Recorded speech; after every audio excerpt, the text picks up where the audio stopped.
Hi, how's it going? Resident of Collinwood here. I switched up my location today. Um, Not down in the kitchen by the computer right this second. I'm going to do a Friday the 13th ranking. I do my rankings sort of differently. I'm going to break down the movies and tell you what I liked and what I didn't like, and give you some theories of mine. Um, Again, they're my theories and opinions. I'm not, here to say that's what happened all the time, or it's just opinion. Um, so I hope you guys enjoy this. Here we go. Friday the 13th, part one. I'm going to do these in order because I wish I did Halloween in order. Because it just, all of the movies, you get lost. Um, Friday the 13th, part one. I really love this movie. I enjoy it a whole bunch. I watch it every October. I watch it especially in the fall and the spring. Especially in the spring. Spring is more toward camping time around here, and fall is too. And where I live in Pennsylvania, people do go camping still, even in the fall, going into the winter. They just do. They love the outdoors here, and so I enjoy discussing this movie especially. Um, what you have here, how this movie starts is it, and Kevin Bacon's in this movie, by the way. Betsy Palmer, who, and I'm going to get into her a whole bunch at the end of this, um, especially her character as well. This movie starts with campers singing the Bible song, and that is something you just did not hear a whole lot of in horror movies at that time. This was so campy, and that's sort of what I loved about Friday the 13th. It differed from Halloween. Halloween was set in an urban setting, Halloween was set in a town. This was set out in the woods, and it looked and felt so different from Halloween, especially the first movie. And because I know John Carpenter said this, Jason is a Michael Myers clone, and I'm not here to dispute that he is. But this movie, to me, this is where you can say this was not about a Michael Myers clone, and this was about a whole something else. And I enjoy you know, the sort of, again, the Bible, because that felt like camp. When you go to camp and stuff, you do tend to hear Bible songs. I mean, no, they're it's not necessarily camps for religion, just campers in general do have you sing a Bible song as a group sometimes. And that felt so legitimate, that scene. And then obviously, it's a ploy because the kids are in bed. Here, these two young counselors are going to go have sex, um, and they're having sex like in a barn or shack or whatever, and someone's watching them. And again, this goes into this movie. The way the counselors are talking, they seem to know the person.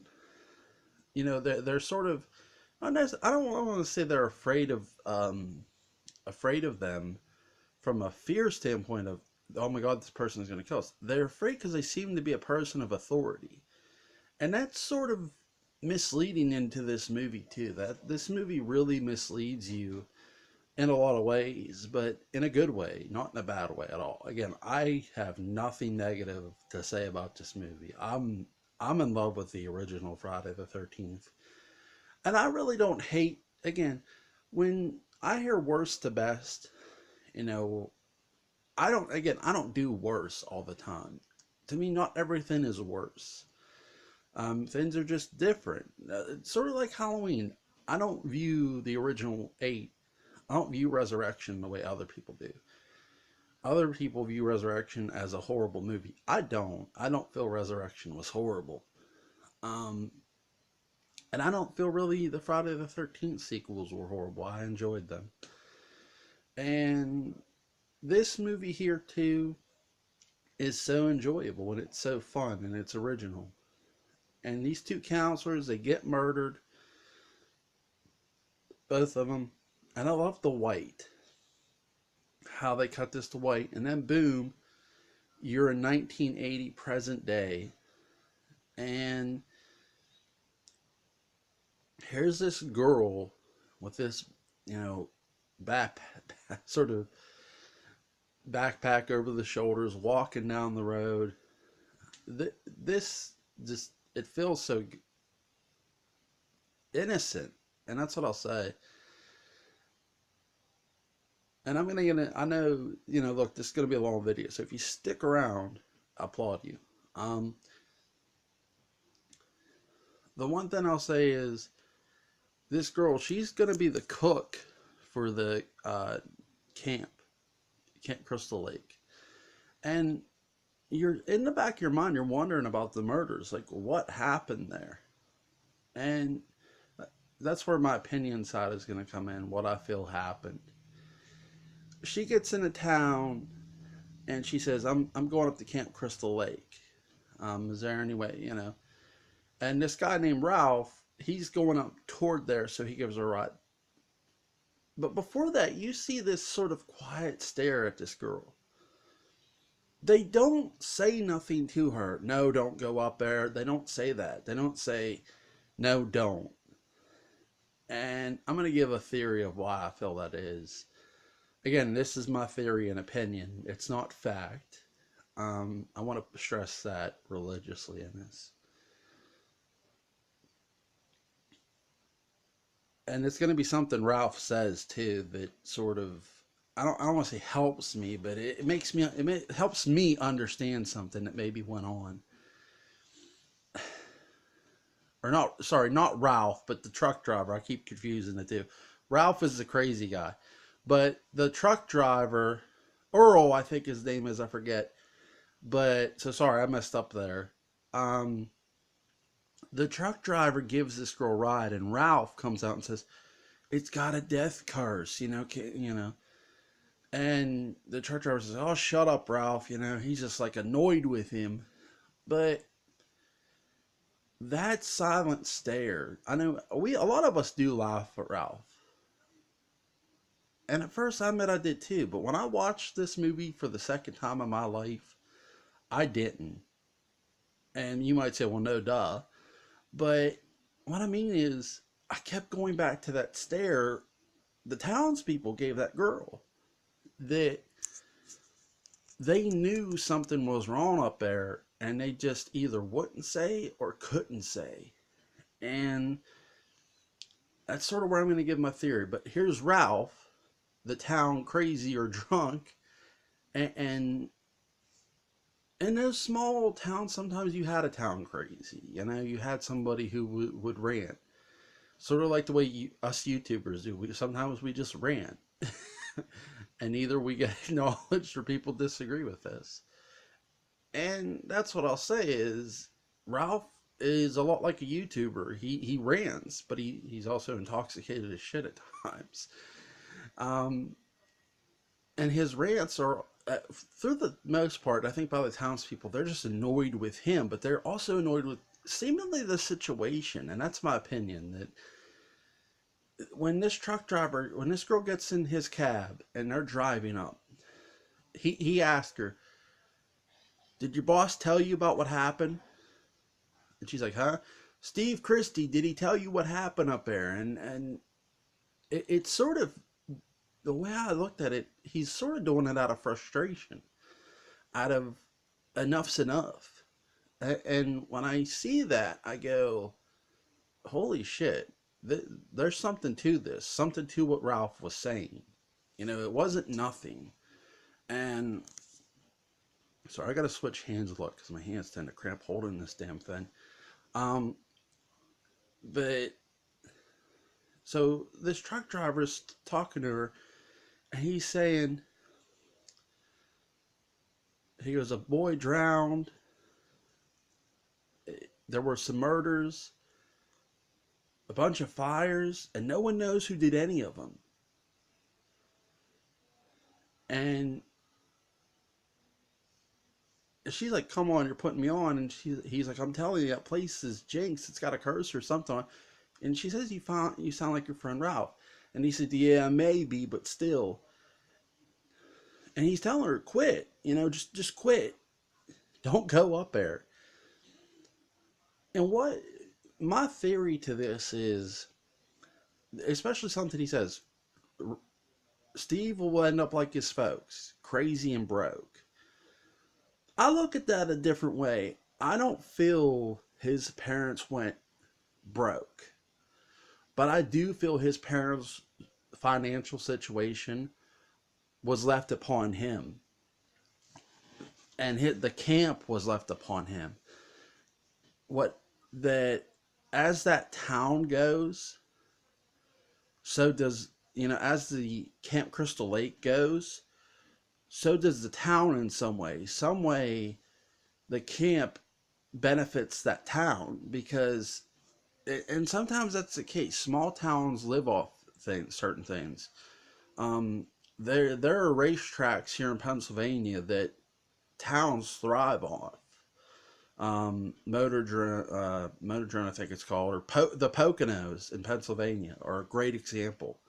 Um, so the Pocono Raceway, but and that's a actual NASCAR track, by the way, for those who don't know that. I'm sure a lot of people do, but and what I'll say is, looking at that and going, okay, he says crazy and broke. Am I to assume that Steve Christie's parents legitimately went crazy? That part I think is just town rumor or speculation. But the word broke, I'm going to use another word.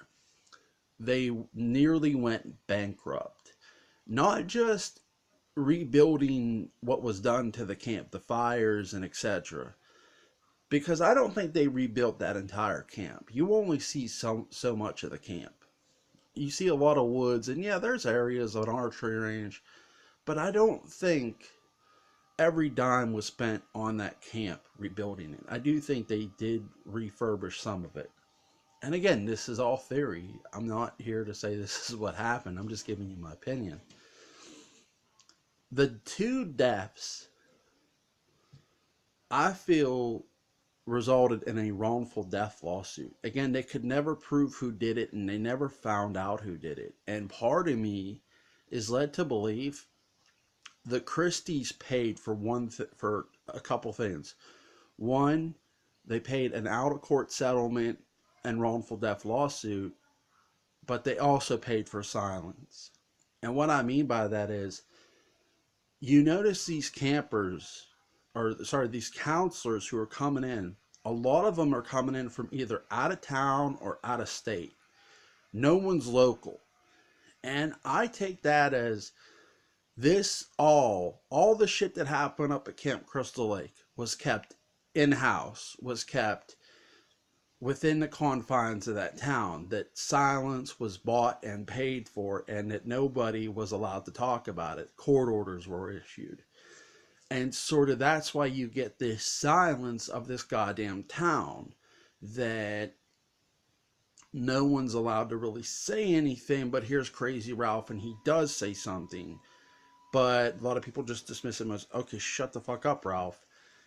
And part of me has a theory about Ralph, too. Ralph,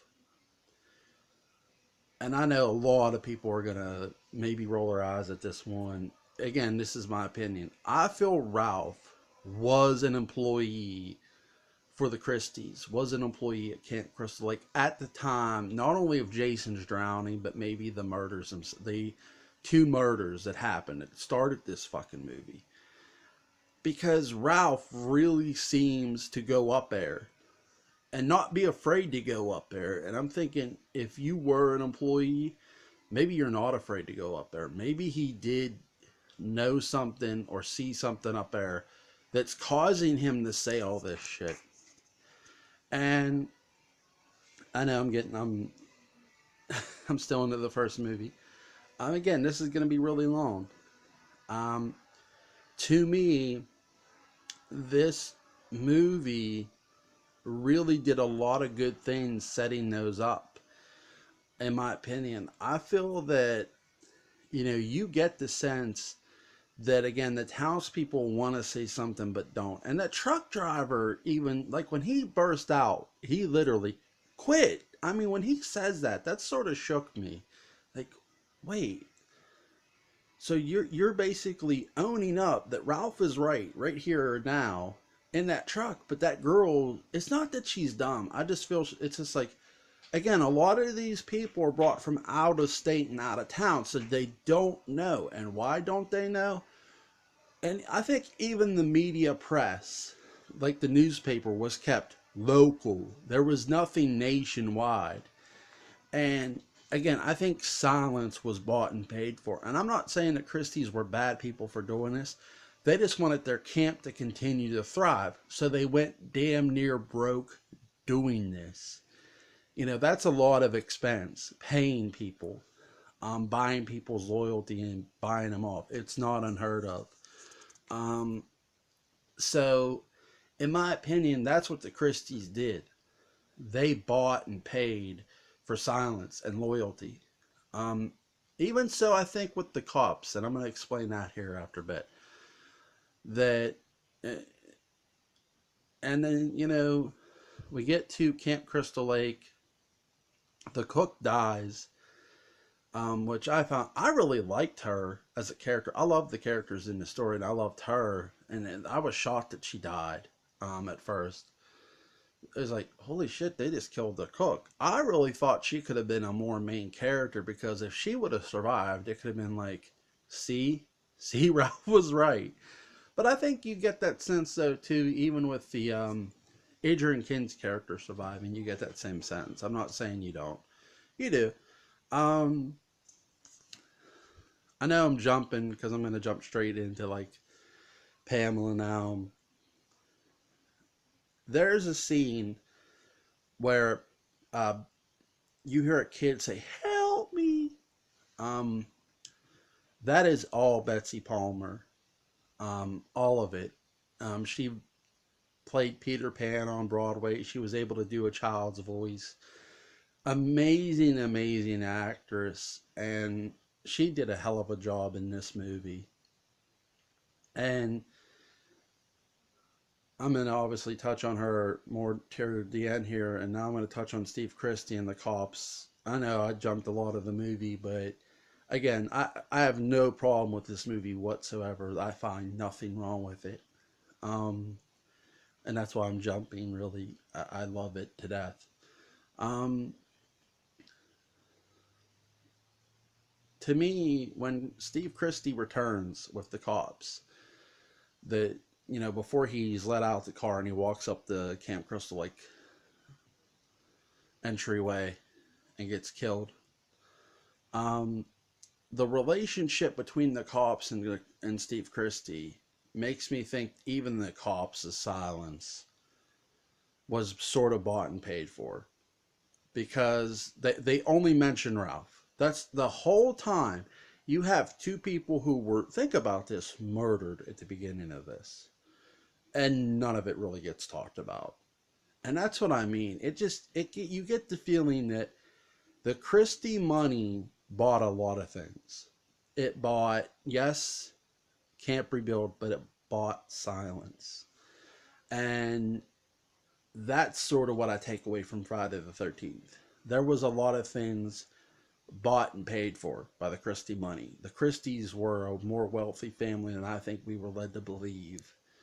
And you might laugh at that. You might say disagree, and that's fine. I'm not here to browbeat you or say I'm right. This is just my opinion. Um, and I love this next sequence when Steve Christie walks up.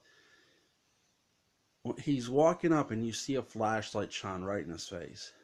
You know it's the killer. As an audience, you know it's the killer.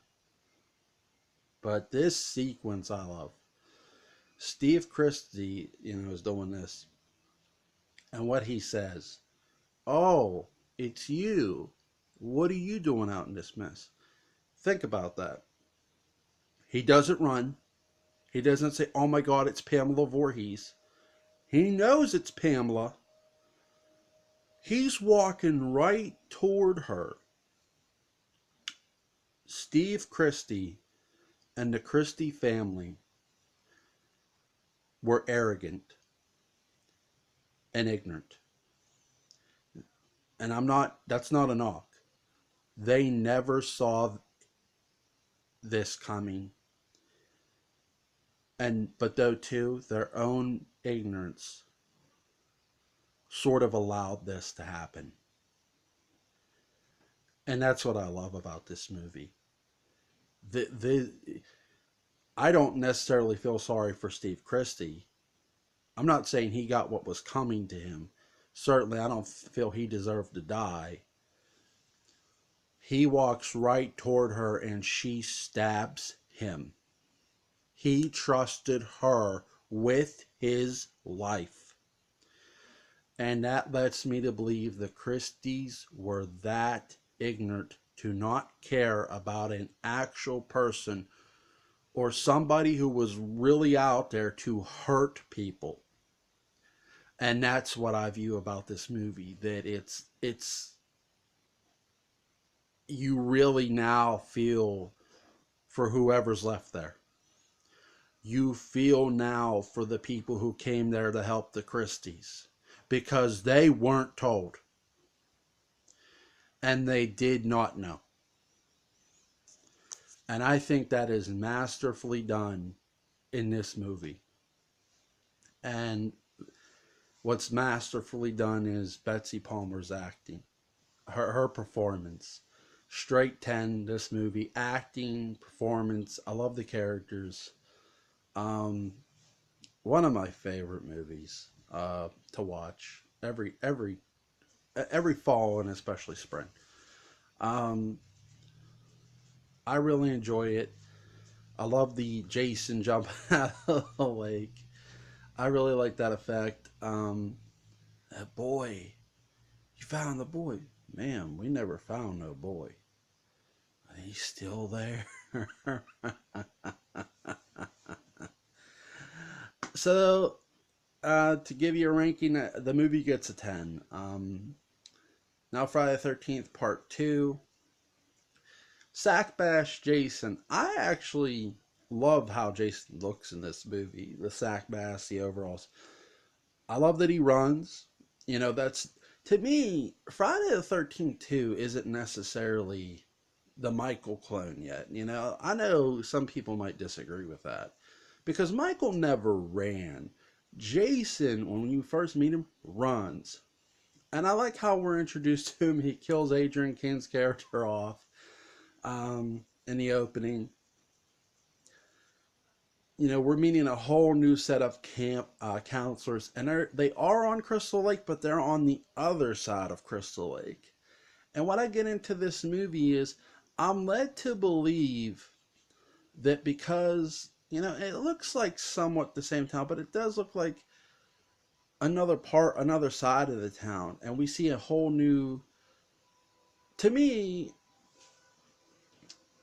we see a whole new cop character. It felt like we were dealing with the other side of the town. That instead of the cops, to me, this was, to me, part two especially was, okay, silence can't be bought and paid for no more. The Christies are dead. And we don't hear anything more about the Christies going forward. But that's what I believe. You know, that's my opinion, that I feel the Christies are gone. Like, there's no more Christie family, especially after Steve's death. We don't hear anything more about them. We don't get anything more out of them or into them. Um, this is all about the future of the Friday the 13th franchise and where it goes from here. And again, you don't get really a touch. You only get a touch up on one character, and that's the girl from the first one. Um, and she dies. So I enjoyed the new characters a lot. What I enjoyed most was the car stalling scene, because the backfire of the car in the guy's face. I thought that was funny.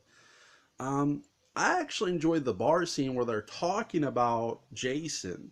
And I know I'm jumping, but I really don't have a full fledged breakdown of this movie. I just enjoy it. I enjoy the kills. The kills are amazing in this movie. To me, one's kills are really great, but to me, what two doesn't get credit for, and I know some people might laugh at this, Friday the 13th Part 2 set up the kills in the future movies, to me, in my opinion. The guy in the wheelchair, especially, that was one of the most iconic kill scenes in the Friday the 13th franchise. To me, and I know a lot of people might kill me for this because of part one, to me, that was really the first iconic kill of Jason. That wheelchair, the guy in the wheelchair, and him getting it in the face and going down the steps. I love that to death. Can't get enough of it because it was just so not scary. The horrifying fact that Jason did not give a shit who he killed. And I love that. That sends that message clear to me. Um, I'm gonna give this movie an 8. I like it. I enjoy it. Um, Again, I've got nothing really bad to say about him. Um, I love the Camp Crystal Lake sign on the ground in the woods, and the guy. I guess the one thing I'll say is I wish the guy who was sort of goofing off would have ran into Jason. The guy who was being silly and dressing up with the spear. That guy. I wish he would have ran into Jason or saw Jason or something. Um, but overall, I like it. Friday the 13th Part 3. What's funny is about this movie is whether you watch it in 3D or 2D, the words are sort of still in 3D, and it's a very dated movie because even if you watch it in 2D, you still see some of the 3D effects. You still see they're in there. You know what I mean? They're present. Um, this to me is where sort of you see a lot of the Michael clone, I think. Somewhat in this movie. You see they do an over the shoulder shot. They don't show Jason's face because he doesn't have a mask. I do like that, by the way. Um, I like what they do in part 3. They hide his face. That felt edgy and creepy. I like that. Um, I like the biker gang, the introduction of the biker gang. A lot of the characters I think you know from here, Shelley, Fox, just the characters are just interesting as hell. Wish we would have got more from them a lot actually in this movie. I don't feel we got enough from them. I'm not saying they didn't do a good job. I just don't feel we got more from them. My opinion.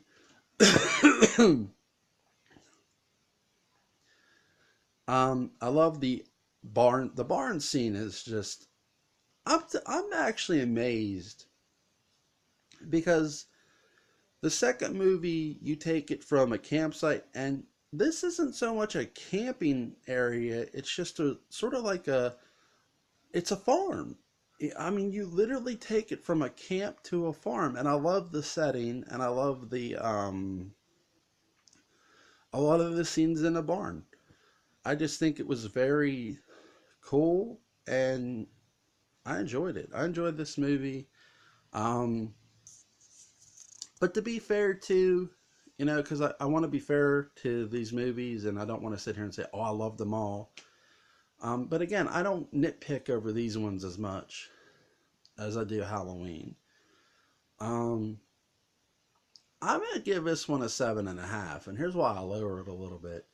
Just because it's dated. I mean, I have this on DVD and it came with the 3D glasses. That should tell you everything you need to know. But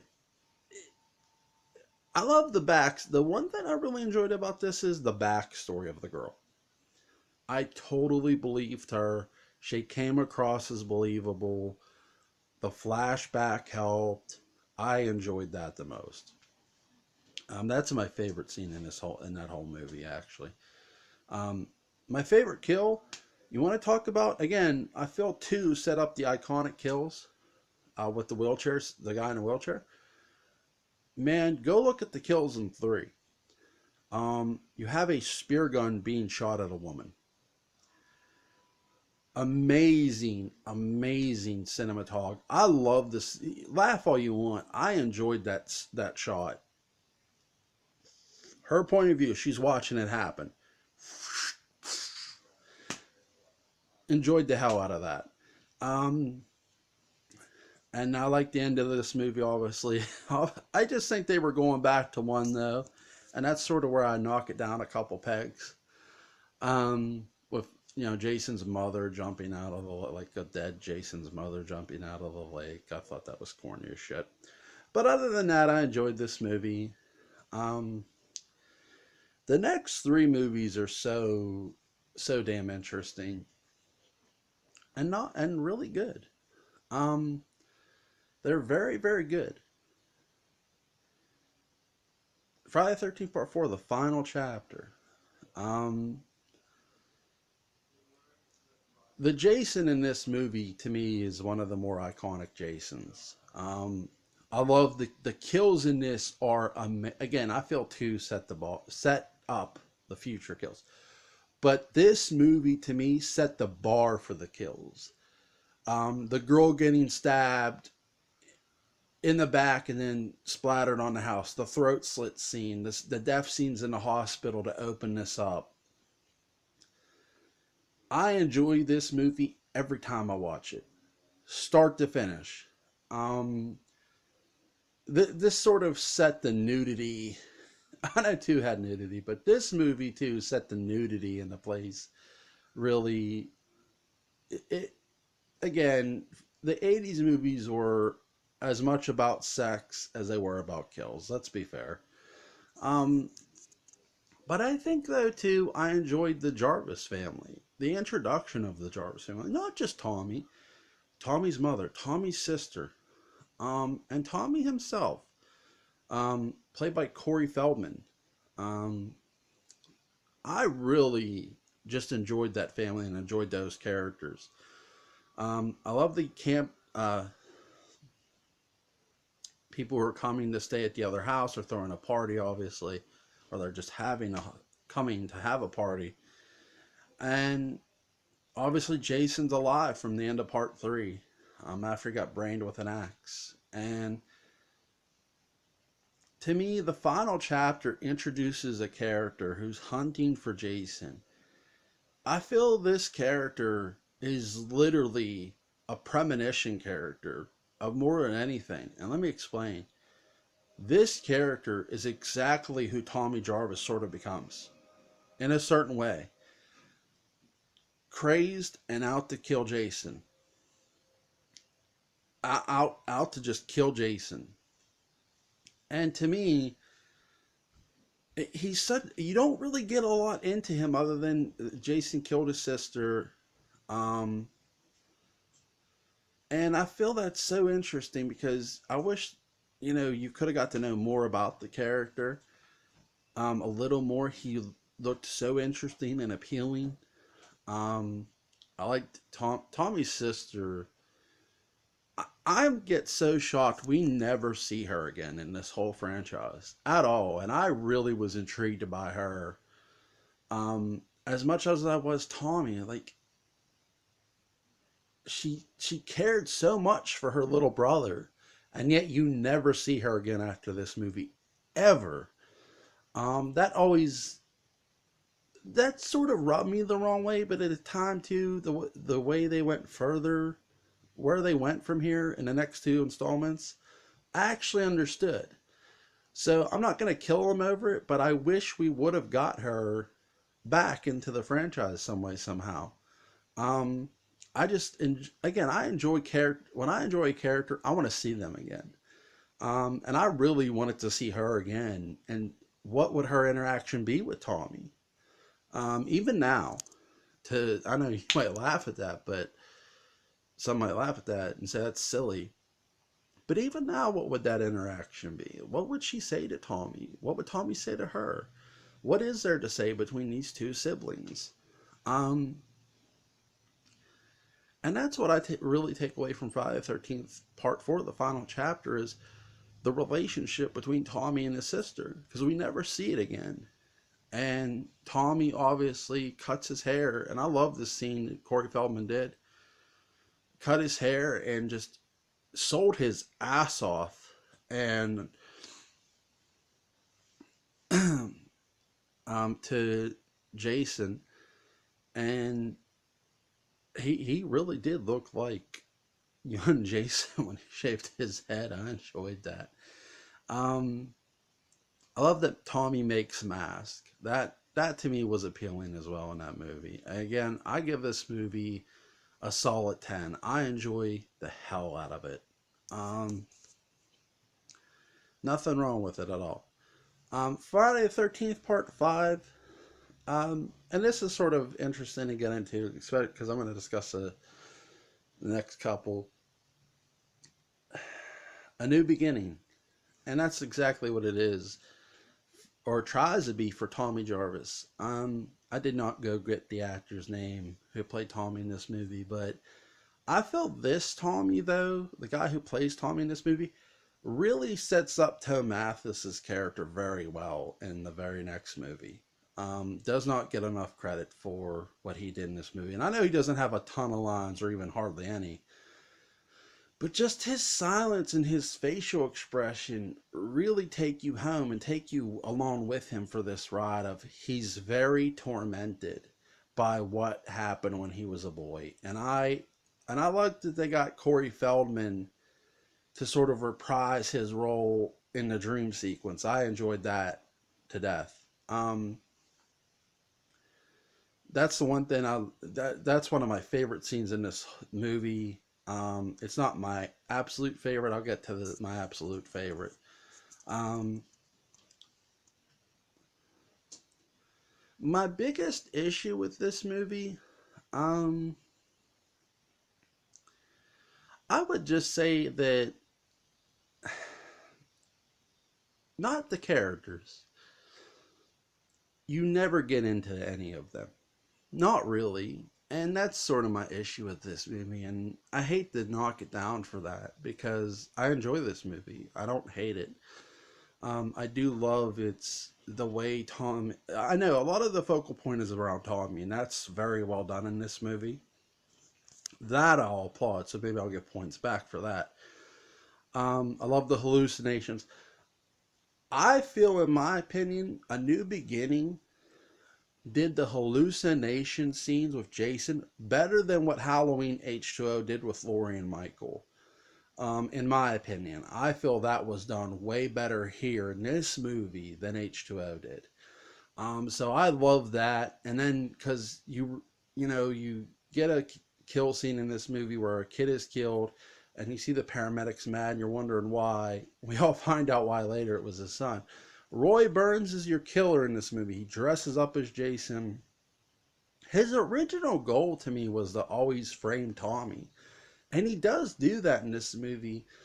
But I do feel that Roy Burns got caught up in being Jason, actually thinking at one point he was Jason, and he just completely trying to be Jason overtook him, I feel, in this movie. And that's very well done as well in this, and that I enjoy. I do believe the girl, the lead, the female lead in this movie did feel that it was Tommy. I believe that, she thinks it's Tommy who's under that mask until Tommy shows up. Um, right behind him, right there, like, and she's like, she's like, holy shit, Tommy. My favorite scene in this movie, the kid driving the tractor. That was fucking epic as shit. The bulldozer. I love that. I love that scene. That is my favorite scene because you don't just get one hero in this movie. The boy does not get that young boy does not get enough credit for being sort of the hero of this movie. And that's what I really loved about it too. Um, 8.5. I'll give this movie a very good rating. Enjoyed the hell out of it. Um, did I don't mind Jason not being the killer. If Jason's the killer, he's the killer. If he isn't, he isn't. And that leads me straight to Jason Lives. If you have Jason Lives on DVD, there's a extras footage of a art drawing of the groundskeeper in this movie, and he's talking to Mr. Voorhees. They had initially an idea of the killer being Elias Voorhees, which is Jason's dad's name, by the way. Now they never reveal that in the series. I'm going to stress that. But if you go behind the scenes and you see that drawing and hear the commentary, they'll tell you that Elias Voorhees was strong consideration for actually being the killer in this movie. So, and to give you a Friday the 13th history, we've had Jason's mother, Jason, and now Roy Burns. This is the only franchise when you look at Jason, or Friday the 13th, Halloween, Child's Play. When you look at Freddy, when you look at those main four, I know you can't say Scream because Scream had a bunch of different killers, but when you look at the main ones, the main three, Friday the 13th set the bar first for having more than one killer. And I really, really enjoyed that. I don't mind that at all. And I don't know, I think we mind it with Halloween. To a lot of us, Michael should be the killer. Um, I would have been okay with Jamie being the killer, actually. I'd have been alright with that. If she would have been the killer in 5, that would have been, holy fuck, a kid's killing again. But, sorry, I'm getting off track. But, Tom Mathis, really, really carries this movie along for me. I enjoyed the hell out of this movie. I love it to death. Jason Lives going on. This is a nice end to a three. To me, 4, 5, and 6 is a 3-movie installment, and it's a nice end to a trilogy. I know that Friday the 13th isn't a trilogy, but you guys get what I'm saying. Like 4, 5, and 6 are connected. I really enjoy this movie from start to finish. I don't have one bad thing to say about it. I love the characters. I love the arrogant ass cops because that is a refreshing change from what we got the last time. And I gave you my theories and opinions of one. That instead of it being so much bought and paid for, it's we want to fucking forget that whole shit. And I love that. I don't hate that cop at all. I understand him. I actually could not hate him, but I understand Tom Mathis's character too. And I really thought the characters and actors played so well off each other. They weren't necessarily hating. I don't feel the sheriff's character hated Tommy Jarvis. I just feel, look, kid, we just don't want it no more. It's over. And I agree. I can't. I love every character in this movie, and I'm not gonna break it down. Because again, I'm running long on this. It's 44 minutes. I see my timer. Um, I enjoyed the mask. I enjoyed the kills. The My favorite kill was when he throws that thing right at that guy. I love that, right in the face. Bam! It sort of reminded me of Part 3 with the spear gun a little bit. And I love that. Knocks him right into the boat. Um, again, I love this movie. I give it a 10. Um, what did I give the other movie? Eight and a half. Okay. Um, I gave 4 or 10. So again, another 10 for Friday the 13th. Um, again, I enjoy Jason Lives start to finish. 4, 5, and 6, I dare say, are my favorite three. If you look at my favorites, 1, 4, 5, and 6 are my favorites all time. Those four are my tens in this. Now, Friday the 13th, Part 7, The New Blood. I actually love the character in this, and I like the story. I like that we're getting a girl whose father was abusive. You hear the smack, you don't see it. Very nice. Um, I love. I don't love all the characters in this. I just thought they were senseless. Sorry. Gonna take that away. This is where we first get Kane Hodder. I love that what Kane did. He did a great job, in this movie. I just don't love a lot of the characters in this movie. Um, I do like my. I don't know if I have a favorite kill in this movie. My favorite scene just involved the girl using her telekinesis. I loved all that against Jason. This is where finally sort of Jason gets it handed to him. So I love the fact that Jason is sort of receded throughout this movie for seemingly all his kills. Um, this was very sort of X-Men meets Jason almost, you want to say, or Jean Grey type of character. Um, but I got to be fair too. I got to give this movie a 7. As much as I like watching it and I enjoy this movie, I got to give it a 7. I did not love the characters again. Um, Only one character was appealing, and that was the main one to me. So that's where I got to be fair with it for a story standpoint. Um, Friday the 13th, Part 8. Jason Takes Manhattan.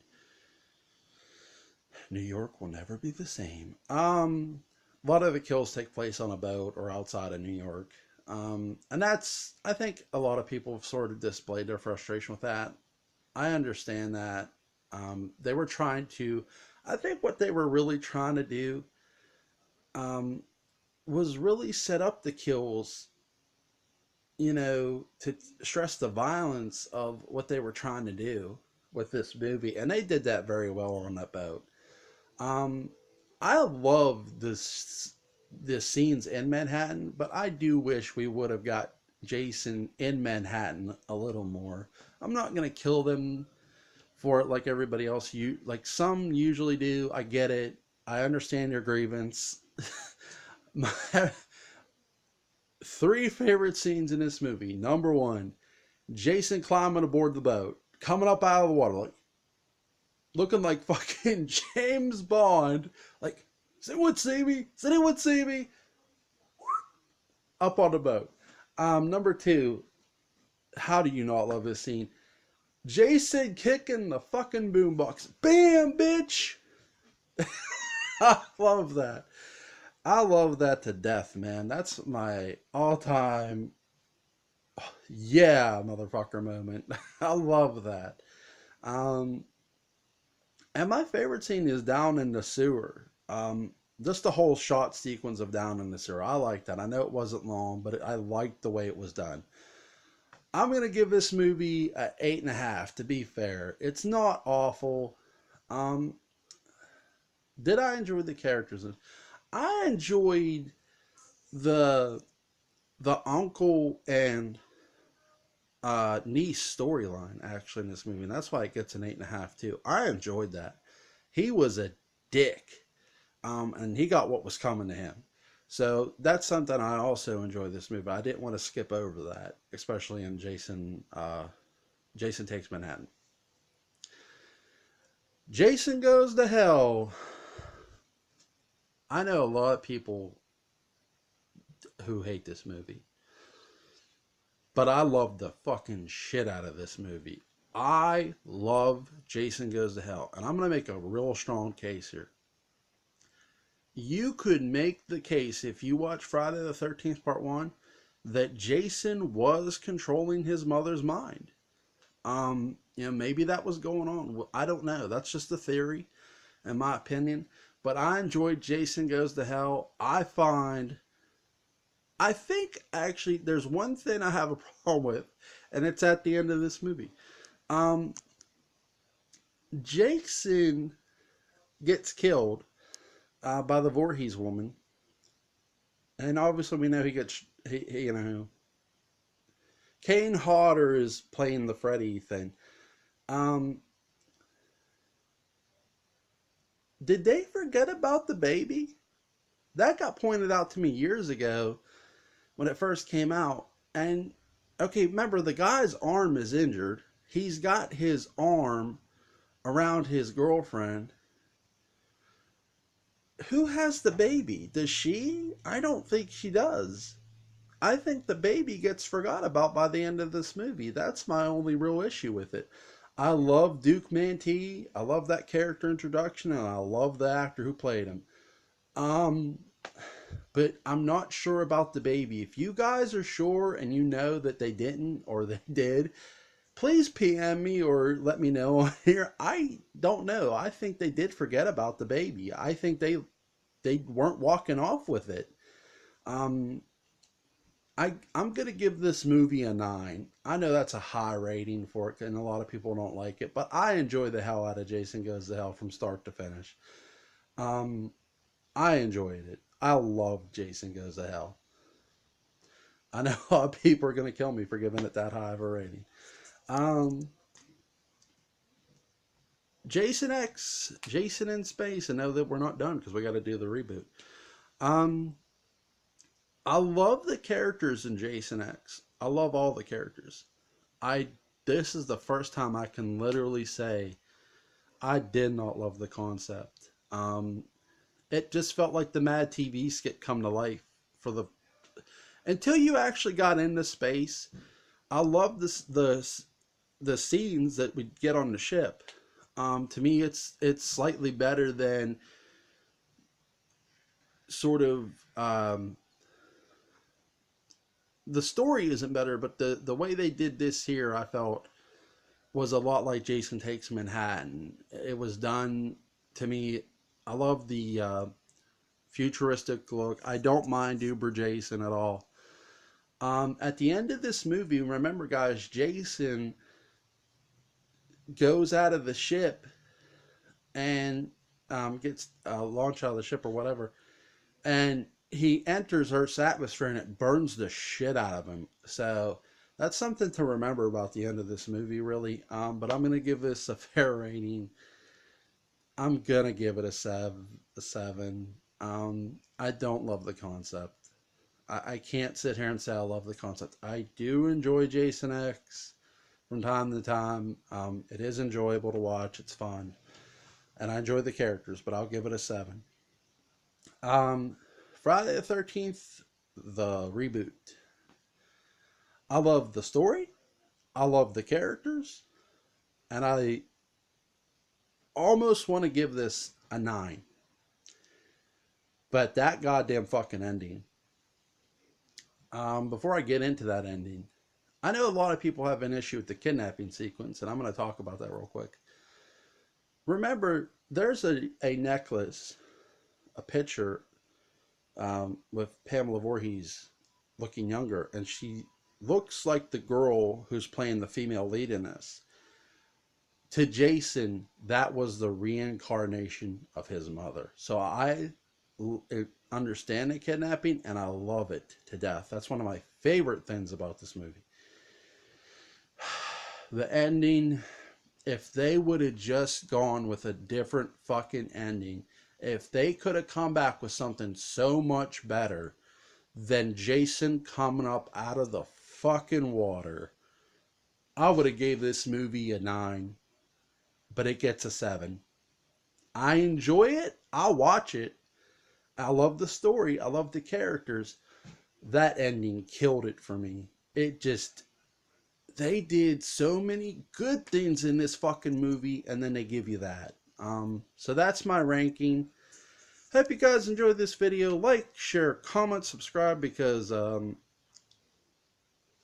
reason I did this now is because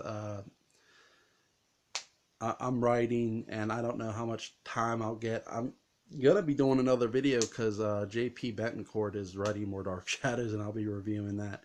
So I'll see you guys down the road.